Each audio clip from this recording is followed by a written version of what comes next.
Шымкент қаласы жаңа оқу жылын 700-ге жуық білім беру ұйымдарында 294 мыңнан астам білім алушылармен бастамақ. Бұл туралы тамыз кеңесінің білім және ғылым конференциясында айтылды. Педагогтардың мәртебесі мен кәсіби өсуі жаңартылған бағдарламамен 12 жылдық оқыту жүйесіне көшу мәселелері талқыланған конференцияда қала әкімі Ерлан Айтаханов жауапты сала басшыларына бірқатар тапсырмалар берді. Бұл тамыз кеңесі бұрынғыдан өзгеше өтті. Мегаполистің мері баяндама жасап жатқан сәтте жарық сөніп қалды. Бірақ қала әкімі тығырықтан қалай шықты? Әріптесім айтсын. Білім және ғылым бұл қос ұғымды бір-бірінен бөле жарып қарауға болмайды. Себебі инновация дамыған заманда көштен кейін қалмай, білімді ұрпақ тәрбиелеп, ғылыми жобаларды жарыққа шығару маңызды. Тамыз кеңесінде ұйымдастырылған көрмеде жаңартылған білім мазмұны бойынша шығармашылық алаңға айналды. Елбасының тапсырмасы бойынша жүзеге асқан цифрлық Қазақстан бағдарламасы шеңберінде шыңдалған шәкірттер қала әкіміне инновациялық жобаларын таныстырды. Бұл STEM үлкен жаңа Science, Technology, Engineering, Mathematics 4 дүниеден құралғанда робототехника, инженерия, программирование барлық бірге жүреді. Мысалы үшін бала бір зат жасап шығу керек, жобаға негізделген, ақылды қалаға мысалға арналған. Сонда ол бірінші қобдишасын жасайды. Мысалы мынандай еңбек кабинеттерінде осындай станоктар қойылып жатыр. Бұл станокты қоссаңыз? Унимат деген станок 4-те-1, мысалы бір мотор 4 түрлі станок жинауға болады. Қазір бізде фрезерный станок. Егер бала қолын қойып қалатын болса абайсызда, ол баланың қолын кеспей шығарады. Менің жұмысымның тақырыбы қоқыс тазалағыш құлтемір деп аталады. Мен мақсатым өзінің тұратын шым қаланың тазалығы үшін өз үлесімді қосқым келеді. Және де құлтемірдің кеудесінде бізде қоқыс жәшігі орналасқан. Құлтемірдің астында шаңсорғыш бар. Шаңсорғышты біз мына басқару тетігі арқылы басқара аламыз. Және де мынау біздің мектептің кіреберісіне қойған кезде келген оқушылар сағаттың және градустың қанша болғанын біле алады. Ал 31 дегеніміз ол біздің мектепті білдіреді, яғни 31-ші мектептен. Сосын сабыр 3 дегенді біз қойған себебіміз біздің алдымызда сабыр 1 және сабыр 2 деген роботтар ойлап тапқанбыз, және бұл сабыр 3 соның жалғасы.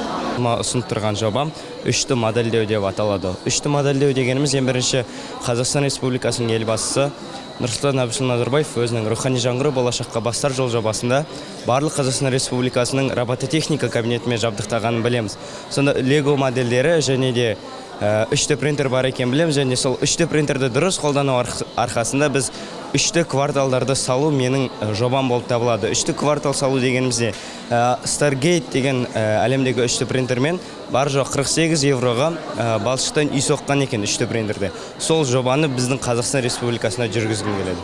Биыл Шымкент қаласының білім саласында 77 миллиард теңгеден астам қаржы қаралған. Бұл өткен жылмен салыстырғанда 26%-ға артық. Тиісінше мегаполисте білім ордаларының қатары тағы да 4 мектеппен толығады. Ал мектепке дейінгі білім беру бағыты бойынша 3 пен 6 жас аралығындағы балаларды қамту деңгейі 95-те 2%-ға жетіп отыр. Ұстаздың басты мақсаты парасатты да рухани бай ұрпақ тәрбиелеу. Құрметті жиынға қатысушылар, елбасымыз былтырғы жолдау білім берудің жаңа сапасын, ұстаздардың мәртебесін айқындап берді. Онда алдағы уақытта білім саласында атқарылатын міндеттерді белгіледі.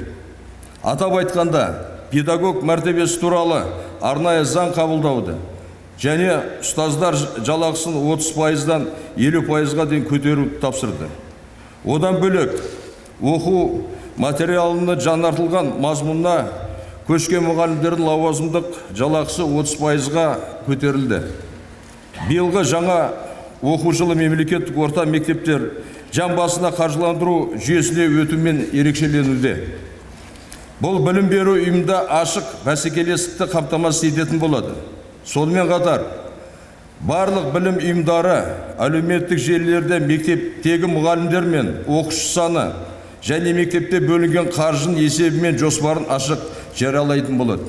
Педагогтардың мәртебесі мен кәсіби өсуі, инновациялық жобаларды енгізу, жаңартылған бағдарламамен 12 жылдық оқыту жүйесіне көшу мәселелері конференцияның негізгі күн тәртібіне айналды. Ауыл мектебі мен қала мектебіндегі білім саласының деңгейлерін теңестіру де шешілуі қажет маңызды мәселе. Жаңа оқу жылында 200-ге мыңнан астам 10-шы сынып оқушылары болашақ мамандығын таңдауға бағытталған жаңа үлгілі оқу жоспарлары мен білім ала бастайды. Алдағы уақытта мамандық бейіндеу 7-ші сыныптан басталу керек.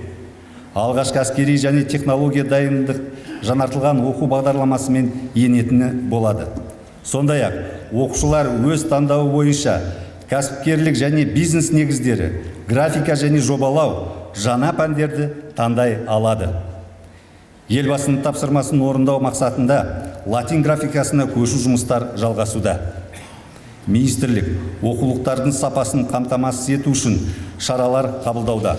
Мектепке дейінгі мекемелер желісі өткен жылғы есептік кезеңмен салыстырғанда 8,5%-ға, демек 42 мекемеге артып отыр. Мемлекеттік балабақшалардың 45%-ында немесе 36 балабақшамызда мектепке дейінгі ұйымдардағы тәрбиеленушілердің тілдік, танымдық, шығармашылық құзыреттілігін қалыптастыруға бағытталған арнайы интеллектуалды дамытушы ойын кешенімен жабдықталған интеллектум кабинеттері ашылып, жұмыс жүргізілуде. Орта білім беру саласы бойынша 144 мемлекеттік және 11 жекеменшік мектептерде 200 мыңнан астам оқушы білім алуда. Мемлекет болашағының кепілі жастарға заман талабына сай білім мен тәрбие беруден өткір мәселе жоқ екенін бәріміз білеміз. Зерттеуші ғалым, педагог, қоғам қайраткері Ахмет Байтұрсынов елді түзетуді бала ісін түзетуден бастау керек деп атап өткен. 6 жасар алпамыс мектепке барады. Яғни айтпағымыз министрліктің биылғы оқу жылына енгізген өзгерісінде баланы 6 жасында шәкірт етуге рұқсат берілді. Дегенмен бұл мектепке дейінгі мекемелердегі бірқатар мәселелерді туындатып отыр. 12 жылдық білім беру жүйесі енгізілгеннен кейін балабақшадағы тәлім беру бағыты да өзгеріске ұшырайды. Тиісінше тәрбиешілер мен балабақша қызметкерлерінің жаңа бағдарламаға сәйкес біліктілігін арттыру қажет. Переход на 12-летнее обучение. Здесь Министерство образования тоже даже вот в последнем выступлении на Востокском совещании наш президент отметил, что переход на 12-летнее образование должен быть плавным и безболезненным. Но, к сожалению, с 1 января 2019 года частное дошкольное, не только частное дошкольное, но и все дошкольное образование потерпело очень большую боль. Да? Вы все знаете, что 6-летние дети были вынуждены покинуть детские сады, что мы уже кучу писем написали, и все это в рабочих группах отработали. На сегодняшний день действительно эта мера вновь будет меняться, но она пока еще не законна. Ее снова будет делать изменения в законодательстве.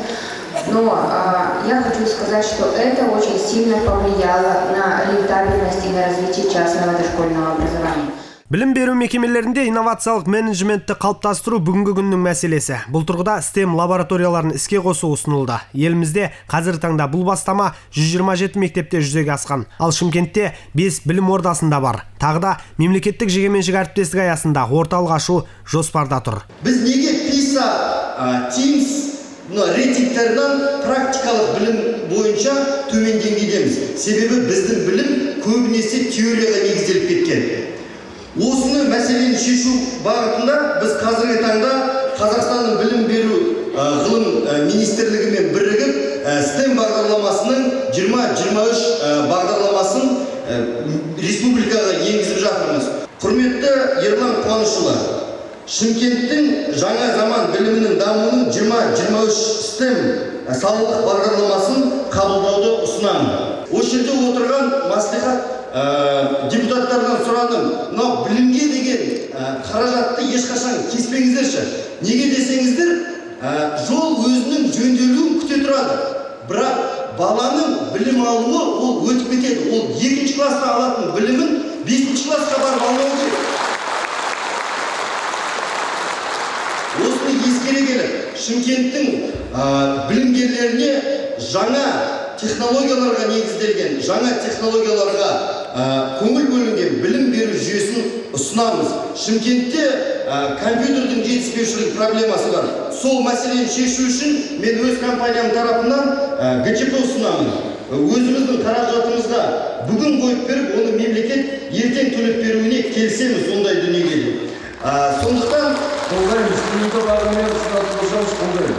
Рахмет. Білім мен ғылым саласындағы жетістіктерді ауыз толтырып айта беруге болады. Алайда бұл сала кемшіліктерден кенде емес. Осылай деген қала әкімі Ерлан Айтаханов Шымкенттегі 19 үш ауысымды мектептердің мәселесін шешуді, оқулықтардың тапшылығын жоюды және білім ордаларының маңында жол қауіпсіздігін сақтау бойынша жауапты сала басшыларына нақты тапсырмалар жүктеді. Мектептерде де үйірмелер ашу керек, рухани бағыттағы, қолөнер бағыттағы басқа да. Балдарды біз бос уақытын тиімді пайдалану мақсатында осындай үйірмелер ашып, оның ішінде керек болса тұрақты түрде мына қазір айтамыз, біздің жастарымыз мына әртүрлі мына шетелдік мәселе басқа, мына кешегіде мына Шымкенттің өзінде мына ярко кросс деген мәселелер бар. Мына кешеде бір шетелші айтатын концерт болған кезде де оны неге көрсетеміз деген мәселе қозғалды. Мен айтқым келеді, шектеумен біз балдарды тәрбиелей алмаймыз. Одан ешқандай нәтиже шықпайды. Шектеген сайын ол арғарай арта береді. Біз жоспарлы түрде мына нақты осы мәселеге жанашыр қоғамның белсенді мүшелері болса, әкімшілікпен бірлесіп ойласып, мына осы балдарды мектептің қабырғасынан керек болса мына балабақшадан бастап, мына ұлттық біздің салт дәстүрімізге, арғарай мына ата-бабаларымыздан сақталып кеткен құндылықтарымызға соны насихаттап үйретуге іс жоспар жасайық. Сол кезде нәтиже болады. Тәрбиелеу, рухани тәрбиелеу мақсатында 3 жылдық ұлттық тәрбие тұжырымдамасын жасау тапсырам. Сол 3 жыл бойы осы жұмыстар жүргізейік. Ішінде мына Абайдың қара сөздері, ата-бабаларымыз дана сөздері, басқа да осындай абыз ақсақалдарымыз қыз бала, ұл бала тәрбиелейтін жұмыстар жүргізуіміз керек. Біз сөйтіп балдар тәрбие аламыз. Сырттан келген басқа қызығушылық туғызатын әртүрлі іс-шараға шектеу қойып, онымен тәрбие болмайды. Білім басқармасына ұсынам, бұл күрделі мәселе. Идеология дейміз, рухани жаңғыру мәселесі осы біздің жас өскелең ұрпақтан бастауымыз керек. Тағы бір мәселе сыбайлас жемқорлық туралы айтқым келеді. Мен енді жаңалық ашпаймын, білім саласында сыбайлас жемқорлық бар деп. Кеше Нұр Отанның кеңейтілген саяси кеңесінде де елбасымыз нақты қадап айтты осы мәселе. Жалпы, соның ішінде мына бүгін тамыздық конференцияда бұны айтпасқа болмайды. Мұғалім болып жоғары оқуды бітірген адам бола алады, бірақ соның қаншасы ұстаз бола алады. Ұстаз деген қасиетті ұғым. Сол ұстаз деген атаққа ие болу керек бірінші кезекте. Парамен мына 2 мектептің директоры ұсталыпты. Ол жаңалық емес, бәрі біледі. Неге деген мәселе туындайды. Қазір айтамыз, мына әкімшілік, басқа мына білім басқармасы қарамайды басқа. Қоғам болып күресу керек пе мен? Бір әкімшілік соны шешеді, басқа деген оның бәрі жай сөз. Оны қоғам болып күресуіміз. Сол себептен бірінші кезекте мен ойлаймын, әрқайсымыз өзімізден бастауымыз керек сияқты. Сананы өзгерту керек. Осыған деген көзқарасты өзгерту керек. Мына сол кезде бір нәтиже болады деп мен ойлаймын. Оған дейін бұның бәрі бекер жай әңгіме. Білімге деген мына ынтасы бар, балдарды мына білімге тартып үйретем деген ынта болмайды ол кісілерді. Одан кейін қайдан білім болсын? Мына осы бір үлкен мәселе бүгін таңда. Осында біз қолға алайық, бірге ойланайық, ұсыныс беріңіздер. Білім бен тәрбие бұл егіз ұғым. Бұрынғы аталардың тәрбиесі жоқ. Кезінде тәрбиесі жоқ. Балдарды мысалы ата-анасы үшін жауапкершілікке тартушы еді ғой. Керек болса жұмыстан босататын. Жоқ, біз бәрін мектепке келіп қойғанбыз. Бұлай алып қарағанда бұл директордың тәрбие жөніндегі орынбасарының бір соры болды ғой бүгін. Ана жаққа да жүгіреді, мына жаққа да жүгіреді. Осыны тоқтатуымыз керек. Педагогтың мәртебесін көтеруіміз керек қой. Мегаполистің әкімі басты мәселелерді талқыға салып, міндеттемелерді жүктеп болған сәтте кенеттен жарық сөнді. Дегенмен жаңа басшыға бұл да кедергі болған жоқ. Тапқырлығын танытқан Айтаханов ұстаздарды құрметтеу рәсімін көпшіліктің қолдауымен романтикалық марапатқа ұйымдастырды. Әрине, ұлағатты ұстаздарды қалай және қандай жағдайда құрметтесек те жарасымды. Біршама марапаттарымыз бар еді. Соны осындай мына романтикалық жағдайда марапатқа көшсе қалайсыздар? Бұлай есте қалатындай болды, я? Бұлай қарасаңыздар, кәдімгі аспанның үстінде тұрғандай бір жұлдыздар. Елбаева Әсия Сайлауқызы, балалары көркем сурет мектебінің мұғалімі. Ниязқұлова Тұрғын Тұрғынбекқызы, номері 1-ші, Саңырау балалар мектебінің мұғалімі.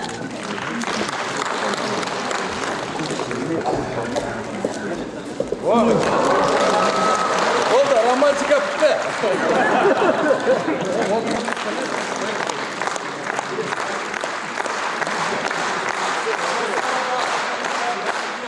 Ұстазды бәріміз құрметтейміз, мақтанамыз, сыйлаймыз. Өз басымен сондай. Сол ұстаздардың біреуі күні кеше мына Қадырбаев Қатира Қырғызбайқызы дүниеден озды. Міне, сол нақты ұстаздардың бірі осы кісі еді. Осындай дүниеден өссе де, осса да асыл жанның істелінген игі істері осылай қалады.